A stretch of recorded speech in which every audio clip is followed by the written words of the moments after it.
Not much is known about high school wrestling. Many think it's just as simple as pinning someone down to the ground for a few seconds until the referee declares a winner. In reality, wrestling is a very challenging sport with its own sophisticated rules and strategies.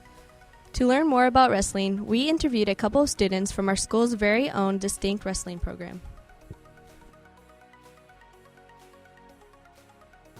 So basically, there's different weight classes depending on how much you weigh when you start off when you're natural weight. And based on your weight, you can either drop a couple weight classes or lose 8 to 10 pounds or drop a couple pounds. Or if you're in a higher weight class, you need to gain weight to fill that weight class in order to make the lineup. It's just a sacrifice we got to make. Some people got to cut 10 pounds or more. It's a little tough for everybody, but it's just something you got to do. There's 3 periods in wrestling, and they're 2 minutes each. In the very first period, you start on your feet, which is called the neutral position, and you work your way from there. And by the end of the third period, if the score is tied up, then you have to settle it in overtime with 1 minute, and whoever scores first wins the match.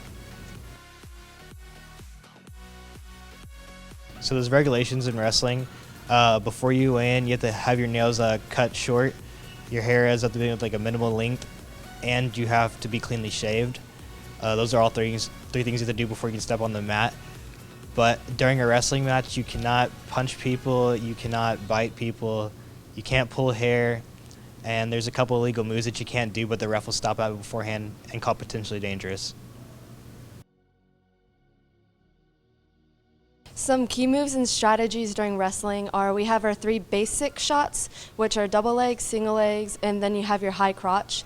When you're wrestling, you always got to remember to keep your head up and your hips underneath you, or you end up face planting on the mat. When you're on top of someone, you have to make sure to keep your hands underneath their arms, or else you'll be rolled over. And when you're on top, also keep your head up and your hips in, or else they're going to stand up and escape on you. To win a match, you have to win by 1 point. If you score 1 to 7 points more than your opponent, then you win by a minor decision. If you score 8 to 14, you win by a major. And if you score 15, it's a technical fall, and they call the match. To pin someone, you have to have both shoulders on the mat for 1 second, and the match is over.